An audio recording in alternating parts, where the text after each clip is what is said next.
Hello and welcome to my gaming experience. I'm Sword Rush and this is Dark Souls 2.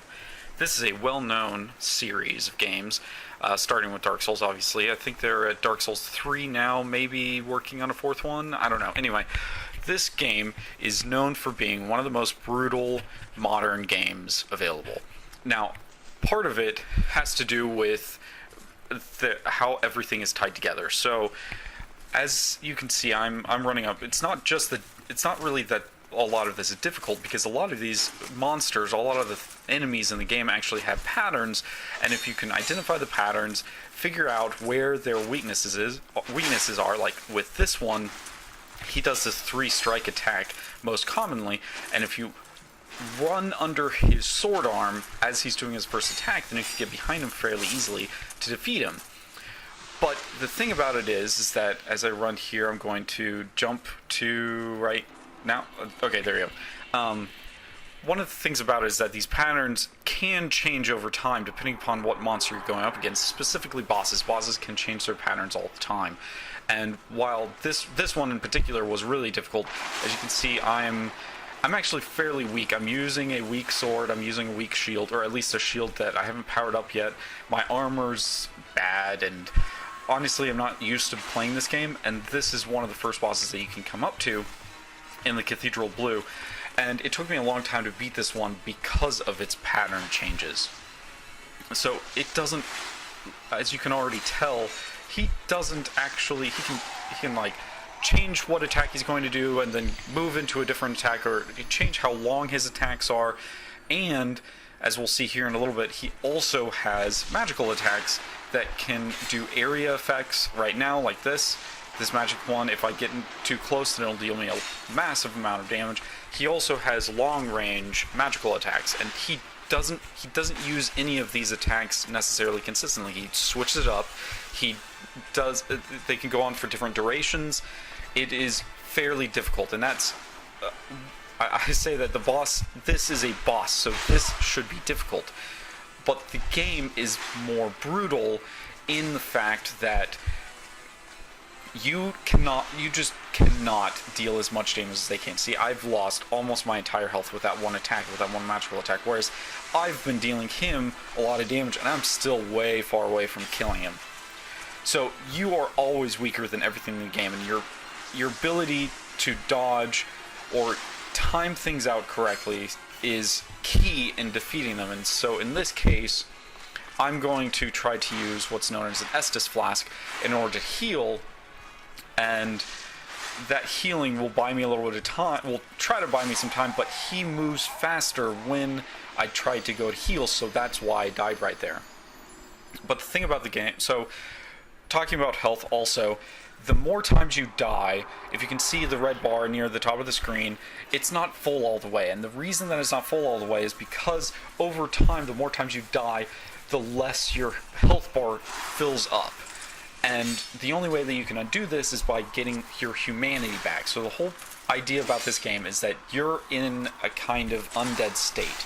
You've been teleported and cursed on this plane, and while you can momentarily regain your humanity by using specific items, you do have to watch out, because using those items also opens you up to getting invaded by other players who are trying to steal your souls. And souls in this game is what you use to power yourself up. It's the currency of the game. And that's you power it up, you use it to improve your weapons, you use it to buy new weapons. So you don't want to lose your souls, and so not only do you lose health, but whenever you die, if you don't go back and find where you died, the souls that you had collected up to that point disappear, which makes it very hard to level up, especially when you get a lot of souls. And if you get a lot of souls and then you have your humanity, then another player can come in, kill you, and take your souls from you. This is a really brutal aspect of the game.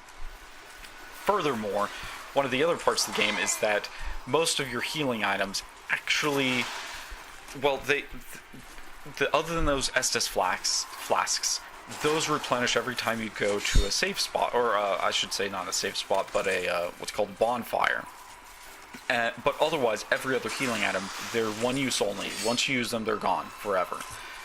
So it's key to be able to plan out when you reach up to a bonfire, but the problem is that every time you use a bonfire, it replenishes all of the non-boss enemies in the game. Every time.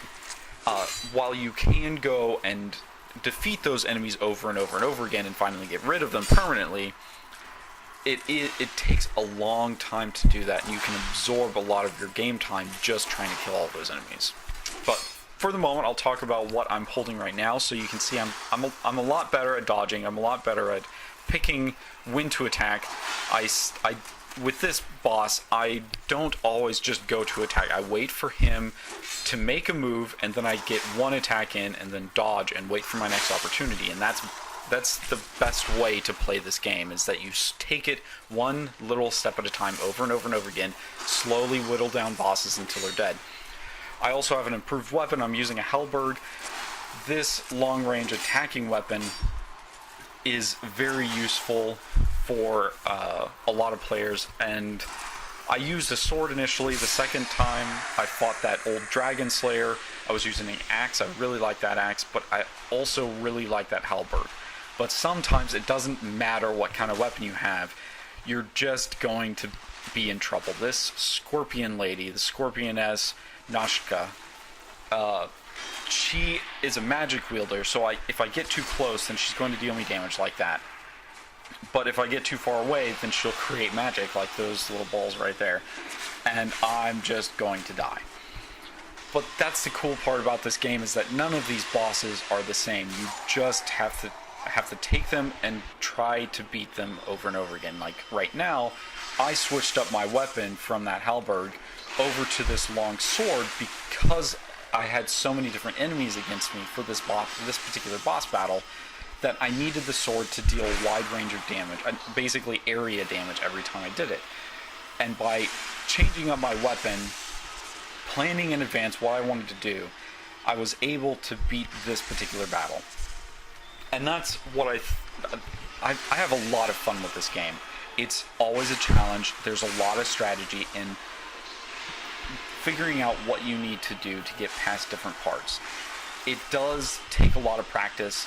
I'm also fairly good at the dodging aspect of it, which I think a lot of people have problems with. Also with planning what enemy you're going to target, and if you're going to target them at all. There's another boss called the Rat Royal Guard, and the only effective way to kill them is by not using your targeting, which is really difficult to do. But once you get used to it, once you get used to the game, it is a lot of fun. The graphics are great. They're stellar. There's different enemies all over the place. They all make sense. It seems like there might not be a plot to this game, but there is a decent plot overarching with the whole cursed and the cursed land and everything. So you really should at least give it a chance, challenge yourself to try to play these games, because they're just great. So thank you all for listening, and I will see you again next time.